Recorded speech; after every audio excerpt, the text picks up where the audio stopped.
मेरे बच्चे, मैं तुम्हारे ही इंतजार कर रहा था और आज मैं तुम्हें बताना आया हूं कुछ ऐसा जिसके बारे में तुम खुद जानना चाहते हो।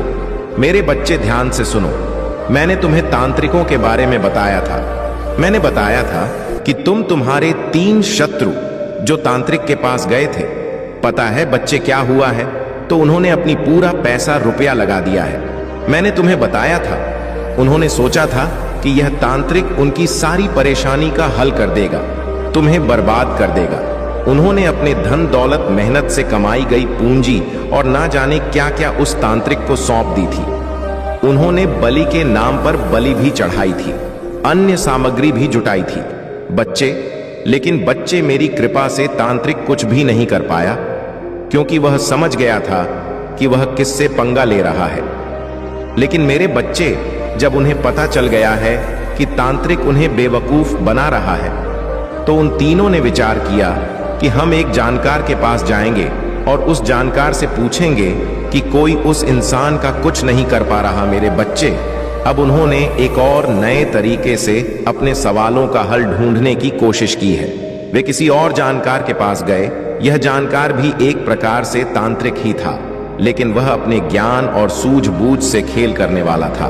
तुम्हारा शत्रु उस जानकार के पास गए बच्चे, उन्होंने और उससे पूछा कि तांत्रिक ने हमारे पैसे लिए हमें बड़े बड़े वादे किए, लेकिन हमारा काम क्यों नहीं हुआ? क्या वह तांत्रिक झूठा था या फिर कोई ऐसी शक्ति जो हमारे काम को रोक रहा है? जब ऐसे सवाल बच्चे उस जानकार से बोले, तो उस जानकार ने पहले उनकी बात को ध्यान से सुना। वह जानकार बड़ा चतुर और चालाक था। बच्चे, उसने कहा कि तुम्हारा तांत्रिक कोई साधारण व्यक्ति नहीं था।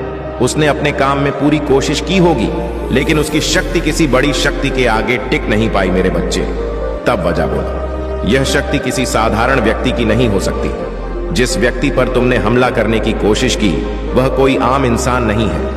उसके पीछे किसी दिव्य शक्ति का हाथ है। उसने कहा, बच्चे, जिस इंसान को तुमने अपना शत्रु समझा है, वह किसी महादेव का प्रिय भक्त है। जब भी तुम उसके खिलाफ कोई प्रयास करोगे, वह शक्ति तुम्हारे हर कदम को विफल कर देगा। तुम्हारा तांत्रिक भी इस बात को समझ गया था। बच्चे, उसने अपनी जान बचाने के लिए कोई कार्रवाई नहीं की। उसने सोचा कि यदि उसने कोई गलत कदम उठाया तो वह खुद बर्बाद हो जाएगा। यही कारण है कि तुम्हारा काम पूरा नहीं हो पाया। मेरे बच्चे, जब तेरे शत्रुओं को जानकार ने ऐसी बातें बताई, तो तुम्हारा शत्रु भी घबरा गए। वे सोचने लगे कि इतना खतरनाक कौन हो सकता है। अब इस बात को समझने लगे हैं कि तुझे सीधे नुकसान पहुंचाना उनके लिए नामुमकिन है। बच्चे, लेकिन यह बात यहां पर खत्म नहीं होता। वह जानकर खुद लालच में आ गया। बच्चे, उसने सोचा कि वह इस स्थिति का फायदा उठा सकता है। उसने उनके मन में और डर उठाने के लिए और डर उठाकर बैठाने के लिए कोशिश किया। उसने कहा कि अगर तुम सच में चाहते हो कि तुम्हारा काम पूरा हो, तो तुम्हें और बड़ी पूजा करवानी होगी, तुम्हें और धन खर्च करना होगा और साथ ही कुछ विशेष बलिदान भी देने होंगे। उसने कहा कि इस बार मुझे विशेष सामग्री चाहिए जो बहुत दुर्लभ होता है। तुम्हें यह सामग्री किसी भी कीमत पर लानी होगी। इसके अलावा तुम्हें कुछ विशेष मंत्रों का जाप भी करना होगा। मैं तुम्हारे लिए पूरी कोशिश करूंगा, लेकिन यह आसान नहीं होगा। मेरी बात ध्यान से सुनो बच्चे। सब सुनकर तुम्हारा शत्रु और उलझ गए। वे अब अपने गुस्से और हताशा में और धन खर्च करने को तैयार हो गए, लेकिन उन्हें नहीं पता था बच्चे की मेरी कृपा तुझ पर है। तू जानता है ना बच्चे, जीवन में सब संकट आता है और तब संकट आता है तो पता है क्या होता है? हमारी रक्षा कौन करता है? स्वयं महादेव जी करते हैं, जिसकी हम पूजा करते हैं, जिसकी हम आराधना करते हैं। स्वयं हमारे परम पिता महादेव जी स्वयं रक्षा करते हैं बच्चे, और संकेत देते हैं, हमको बता देते हैं। बच्चे, कमेंट में बोलो कि हाँ, महादेव जी संकेत देते हैं। मेरे बच्चे, महादेव जी आपसे एक विनती कर रहे हैं। अगर आपने अभी तक चैनल को सब्सक्राइब नहीं किया तो सब्सक्राइब अवश्य कर और वीडियो को तुरंत लाइक कर दीजिए। इससे महादेव जी को पूर्ण विश्वास हो जाता है कि मेरा भक्त मेरे संदेश को देख रहे हैं, आप मेरा रक्षा करते हैं। मेरे बच्चे, वही ईश्वर जो तुझे संकट आने से पहले ही संकेत देता है, वही तो ईश्वर है। तुम मेरी पूजा करते हो, तुम मेरी आराधना में लीन रहते हो। जब तुम मेरा नाम जपते हो, मेरी शक्ति तुझ पर बरसती है। बच्चे, तुम जानता हो ना कि महादेव का प्रकोप कितना शक्तिशाली होता है। जब मैं किसी की रक्षा करता हूँ तो कोई भी तांत्रिक, कोई भी जानकार, कोई भी शक्ति उस इंसान को छू भी नहीं सकता बच्चे। इसलिए आज तक तुम पर कोई भी नकारात्मक शक्ति हावी नहीं हो सकी। मेरे बच्चे, धन्यवाद दो महादेव जी को कमेंट में बोल कि धन्यवाद महादेव, आपका आशीर्वाद मुंह सदैव बना रहे। मेरे बच्चे, जब वे पहले तांत्रिक के पास गए थे ना, उसने उन्हें केवल धोखा दिया था, तब उनकी उम्मीदें टूट गया था, लेकिन वे अब भी हार मानने को तैयार नहीं थे बच्चे। इसलिए उन्होंने दूसरे जानकार का सहारा लिया था और उस जानकार ने उनकी बात सुनकर साफ साफ कह दिया था, बच्चे की जिसे तुम नुकसान पहुंचाने की कोशिश कर रहे हो वह साधारण मनुष्य नहीं है, उसकी रक्षा स्वयं महाकाल कर, वह अर्थात महादेव जी हैं, स्वयं महादेव कर रहे हैं। बच्चे, जब जानकार ने बात कही तो तुम्हारे शत्रुओं के होश उड़ गए।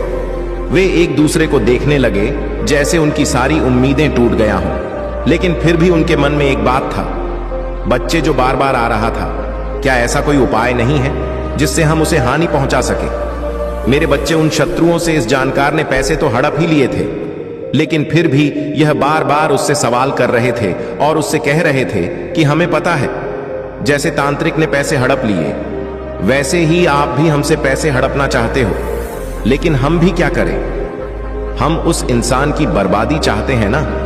बच्चे, उस जानकार ने फिर राज खोल ही दिया और कह दिया कि तुम उसका कुछ नहीं बिगाड़ सकते। मैं तो बस सीधी बात कहता हूं कि तुम उसका कुछ नहीं बिगाड़ सकते। मेरे बच्चे, वह शत्रु घबरा गए, जोर से सोचने लगे कि हम क्या करें। जानकार ने गहरी सांस ली बच्चे और कहा कि मैंने तुमसे पहले भी कहा था कि उस व्यक्ति पर महादेव की कृपा है, जो उनकी में है, उसे कोई भी शक्ति छू नहीं सकता।